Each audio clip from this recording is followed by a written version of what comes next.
And before I close, I want to yield to my friend, Mr. Cole, for any final comments. Well, thank you very much, Mr. Chairman. And again, I want to thank you personally. This hearing would not have happened without you making the decision for it to happen, and certainly working with us on our side of the aisle. And I am extraordinarily grateful. And I think sometimes it's difficult to drag people into these issues because they are complex, and we didn't have to drag you in. You volunteered to step in all on your own, and I think you set an example. I hope other committees of jurisdiction follow your lead.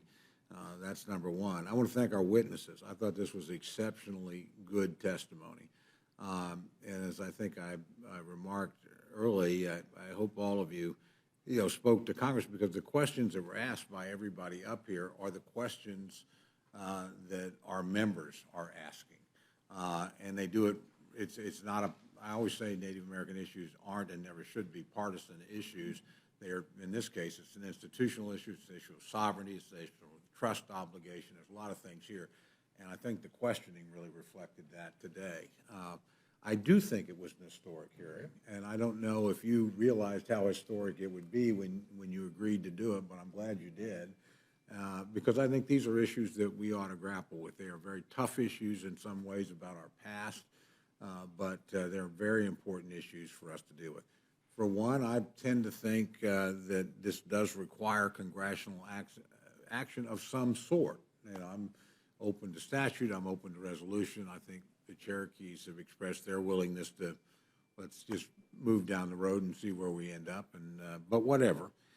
I'm often, I wrestle with a lot of these issues in the course of my career here, and seen a lot of things, mistakes we've made in the past, but and I appreciate this hearing because I think we've approached it. It's never too late to do the right thing. It's not as if something that happened 150 years, 170 years ago can't be addressed and corrected now.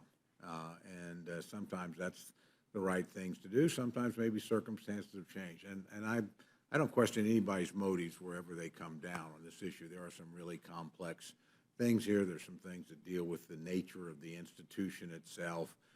The election provision is a big one for a lot of House members. Nobody's ever stepped on our floor that hasn't been elected, except, as the Chief pointed out, appointed territorial delegates who have. And I think one of the things that's been very helpful is make it very clear that we're talking about a delegate situation here. We're not talking about final passage. We're not talking about something that can't be overruled on the floor.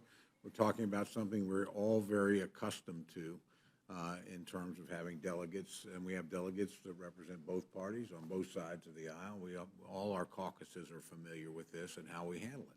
So I just think this has been an extraordinarily helpful hearing in clarifying the issues, and most importantly, and I know this was one of your main aims, Mr. Chairman, making sure that the Cherokee Nation had a forum where its claim could be presented and heard and evaluated in a thoughtful way. That would not have happened without you.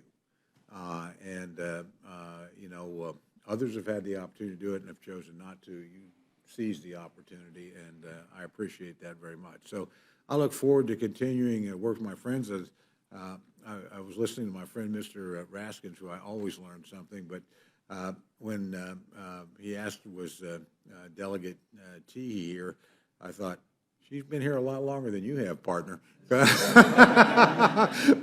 I worked with her when she was our colleague, late Dale Kildey's top staffer on Indian Affairs. And of course, had the opportunity to work with her when she was President Obama's, advisor on Native American affairs. And if anybody thinks she is not qualified to be here, doesn't know a way around the buildings, we could have her leading tours to the new freshmen that are coming up and advise them on what committees they should be on. It was a fascinating discussion about committees, but I tend to come down where Chief Hoskin is. Almost everyone. I sit on the Appropriations Committee. We have enormous impact on Indian country, I guess if you had to rule something out, you could say foreign affairs or whatever, but the reality is I wouldn't rule anything out. I think, that's a decision any delegate that comes here can sit on any committee.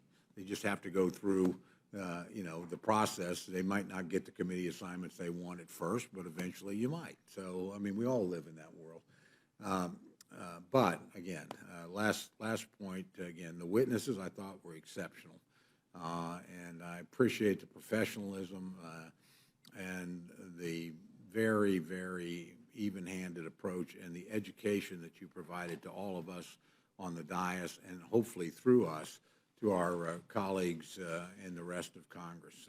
And so again, Mr. Chairman, thank you very much for holding the hearing. I appreciate it, and I think you'll look back on it once your career's done, which I hope is no time soon, as something you can be very proud of having done. And appreciate it. Yield back to